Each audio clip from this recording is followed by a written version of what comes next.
आपली माणसं, आपला देश. पाहत रहा जनादेश.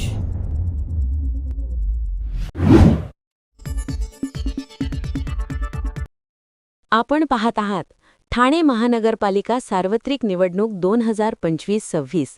प्रभाग क्रमांक 28 अ मधील शिवसेनेचे विजयी उमेदवार दीपक जाधव यांच्याशी राम माळी यांनी केलेला जनादेश संवाद. नमस्कार, मी राम माळी. जनादेश टीव्ही न्यूजमध्ये आपलं सर्वांचं मनपूर्वक स्वागत. आपण पाहतात जनादेश टीव्ही न्यूज. आपली माणसं, आपला देश. पाहत राहा जनादेश. मी आता दिव्यामध्ये दीपक जाधव जे आपले ठाणे महापालिकेचे उमेदवार आहेत त्यांच्याशी आपण चर्चा करणार आहोत आणि ते 19,320 या मतांनी निवडून आलेले आहेत. सर्वप्रथम आपलं जनादेश टीव्ही न्यूजमध्ये स्वागत आणि अभिनंदन. आपण 19,320 मतांनी निवडून आलेला, त्याबद्दल आपण काय सांगाल? नक्कीच मतदार राजांनी माझ्यावर भरपूर विश्वास दाखवला आणि प्रचंड बहुमताने मला निवडून दिलं. खरं तर यामागे आमचे सर्व शिवसैनिक, कार्यकर्ते, पदाधिकारी या सर्वांचा खूप मोलाचा वाटा आहे. त्यांच्यामुळे विजय शक्य नव्हतं. मी खऱ्या अर्थानं सर्व शिवसैनिक, पदाधिकारी आणि मतदार राजाचा मनापासून आभार व्यक्त करतो. किती मताधिकांनी आपण निवडून आलेला आणि किती फरक आपल्याला जाणवतो तो मला सांग. 19,320 इतके मताधिक्य मला मिळालेले आहे आणि 11,115 मतांनी व फरकाने मी निवडून आलेलो आहे.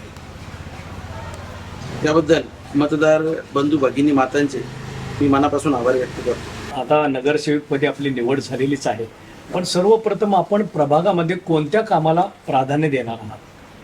2017 साली निवडणूक झाली आणि खऱ्या अर्थानं या दिवा शहरामध्ये विकास कामाला सुरुवात झाली. माननीय माजी उपमहापौर रमाकांत मडवी साहेब यांच्या नेतृत्वाखाली सर्वच नगरसेवकांनी चांगल्या प्रकारे काम केलं आहे. मग ते पाणी प्रश्न असेल, सांडपाण्याची व्यवस्था असेल, रस्ते असतील किंवा पथदिवे असतील, चांगल्या प्रकारे आपण सर्वांनी काम केलेलं आहे. पण मी असं म्हणणार नाही की दिव्यातील सर्व समस्या संपलेल्या आहेत.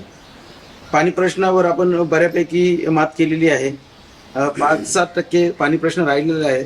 तो येत्या 2-3 महिन्यामध्ये संपुष्टात येईल ही मी तुम्हाला खात्री देतो. त्याचप्रमाणे काही आपल्याला स्वच्छतेच्या काही समस्या आहेत, तर आपण घंटागाडी वाढवून ठिकठिकाणी जो काही ठिकाणी कचरा साठतो तो आपण नियमित उचलला जाईल याची आम्ही काळजी घेऊ. की कार्यकर्त्यांना आपण श्रेय द्याल, शिवसैनिकांना असं म्हणलं, बरोबर आहे? तर आपण अजून कोणाला श्रेय द्याल असं आपल्याला वाटतं? खऱ्या अर्थानं भारतीय राज्यघटनेचे शिल्पकार परमपूज्य डॉक्टर बाबासाहेब आंबेडकर यांच्या संविधानामुळे मला ही संधी मिळाली. त्यानंतर हिंदू हृदय सम्राट श्रीमती बाळासाहेब ठाकरे यांच्या ज्वलंत विचाराने आज आपण हे यश गाठू शकलो. आताचे उपमुख्यमंत्री सन्माननीय एकनाथ शिंदे साहेब, डॉक्टर श्रीकांत शिंदे साहेब यांनी माझ्यावर विश्वास दाखवला आणि मडवी साहेबांनी जो माझ्यावर विश्वास दाखवला आणि खऱ्या अर्थानं जनतेने त्यांचा विश्वास हा सफल केलेला आहे. तर खरा श्रेय या सर्वांना जाईल. मला अजून एक विचारायचं आहे की जनादेश टीव्ही न्यूज चॅनलला आपण कितपत श्रेय द्याल?